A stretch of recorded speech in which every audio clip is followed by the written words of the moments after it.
अब सिर्फ पढ़ो मत, सीखो, खेलो और कमाओ। कॉम्पिटिटिव एग्जाम्स की तैयारी करो, क्विज़ेस खेलो और कॉइन्स जीतकर उन्हें रियल कैश में कन्वर्ट करो। अर्न क्विज ऐप अभी डाउनलोड करें, लिंक डिस्क्रिप्शन में है। विज्ञान की दुनिया में कुछ ऐसे मूलभूत सिद्धांत होते हैं जिनके बिना हम अपने आसपास की किसी भी घटना को सही तरीके से समझ ही नहीं सकते। कार्य, ऊर्जा और शक्ति ऐसे ही तीन महत्वपूर्ण अवधारणाएं हैं जो न केवल भौतिकी के आधार स्तंभ हैं बल्कि हमारे दैनिक जीवन से भी गहराई से जुड़ी हुई हैं।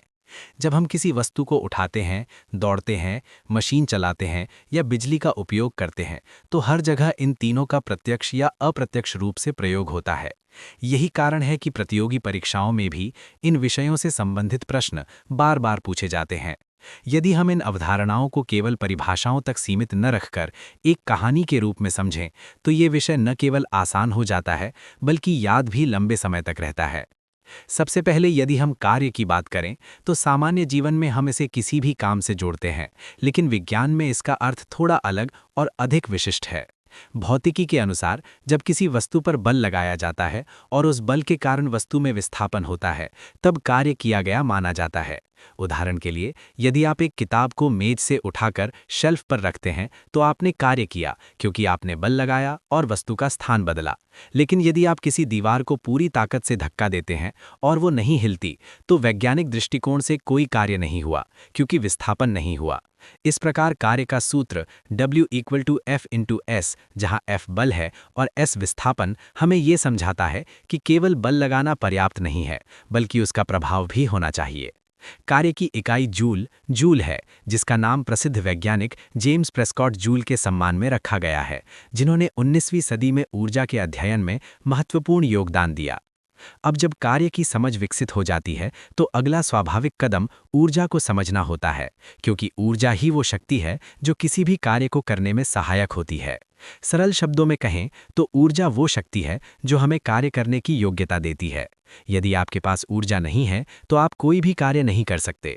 ऊर्जा के कई रूप होते हैं, जैसे गतिज ऊर्जा, काइनेटिक एनर्जी, स्थितिज ऊर्जा, पोटेंशियल एनर्जी, ऊष्मा ऊर्जा, प्रकाश ऊर्जा आदि। उदाहरण के लिए, जब एक गेंद हवा में ऊपर की ओर जाती है तो उसमें स्थितिज ऊर्जा बढ़ती है और जब वो नीचे गिरती है तो वो ऊर्जा गतिज ऊर्जा में बदल जाती है।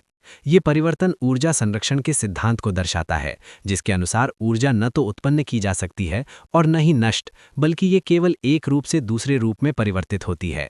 ये सिद्धांत 19वीं सदी में वैज्ञानिकों द्वारा स्थापित किया गया था और आज भी भौतिकी का एक महत्वपूर्ण नियम है। ऊर्जा की इकाई भी जूल ही होती है, जो इसे कार्य से सीधे जोड़ती है।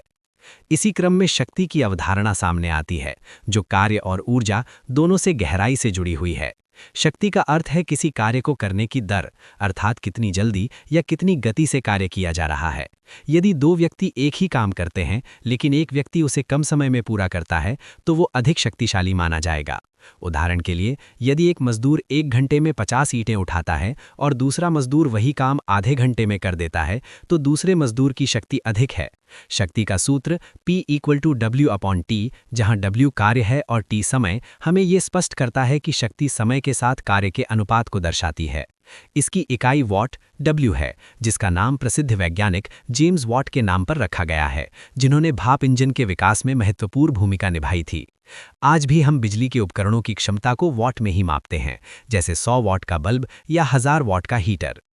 यदि हम इन तीनों अवधारणाओं को एक साथ जोड़कर देखें तो ये स्पष्ट होता है कि ये एक दूसरे से अलग नहीं है, बल्कि एक ही प्रक्रिया के विभिन्न पहलू हैं।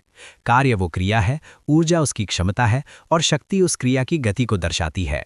उदाहरण के लिए, जब एक मोटर पंप पानी को ऊपर उठाता है तो वो कार्य कर रहा होता है। इसके लिए उसे ऊर्जा की आवश्यकता होती है और वो कितनी तेजी से पानी उठाता है ये उसकी शक्ति पर निर्भर करता है। इस प्रकार ये तीनों मिलकर किसी भी यांत्रिक या भौतिक प्रक्रिया को पूर्ण रूप से समझने में हमारी सहायता करते हैं। इसके अलावा हमारे दैनिक जीवन में भी इनका महत्व बहुत अधिक है। जब हम भोजन करते हैं तो हमें ऊर्जा मिलती है, जिससे हम कार्य कर पाते हैं। जब हम व्यायाम करते हैं तो हमारी शक्ति बढ़ती है, जिससे हम अधिक कार्य कम समय में कर सकते हैं। इसी तरह आधुनिक मशीनें और उपकरण भी ऊर्जा का उपयोग करके कार्य करते हैं और उनकी क्षमता शक्ति के रूप में व्यक्त की जाती है।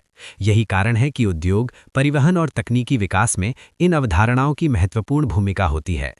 अंततः ये कहा जा सकता है कि कार्य, ऊर्जा और शक्ति केवल भौतिकी के सैद्धांतिक विषय नहीं हैं, बल्कि वे हमारे जीवन के हर पहलू में मौजूद हैं।